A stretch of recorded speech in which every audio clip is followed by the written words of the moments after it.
शहादा शहरातील बस स्थानकांची अवस्था पाहता एकच संतप्त प्रश्न उभा राहतो, या बस स्थानकांचा नेमका वाली कोण? अनेकदा वृत्तपत्र, इलेक्ट्रॉनिक मीडियातून गंभीर वृत्तपत्र प्रसिद्ध होऊनही प्रशासन ढिम्मच. परिस्थिती जैसे थेच असून प्रवाशांचे हाल मात्र दिवसेंदिवस वाढत आहेत. बसस्थानक परिसरात खड्डेमय रस्ते, पावसाळ्यात चिखल आणि उन्हाळ्यात धुळीचे लोट, सर्वत्र घाणीचे साम्राज्य, कचऱ्याचे ढीग, स्वच्छतेचा पूर्ण बोजवारा उडालेला आहे.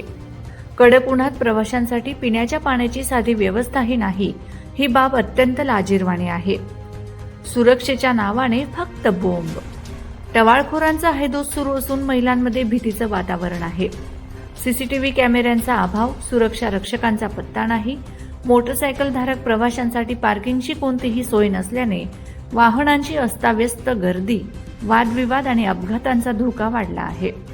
इतक्या गंभीर समस्या असताना प्रशासन, एसटी महामंडळ आणि स्थानिक लोकप्रतिनिधींचे मौन नागरिकांच्या जखमेवर मीठ चोळणारे ठरत आहे. प्रवाशांचे प्रश्न मांडणारे वृत्ते केवळ कागदावरच का अडकतात? जबाबदारी निश्चित करून तात्काळ सुधारणा कधी होणार? नागरिक आता विचारत आहेत. बस स्थानकांची ही दुर्दशा पाहणारे कोणीच नाही का?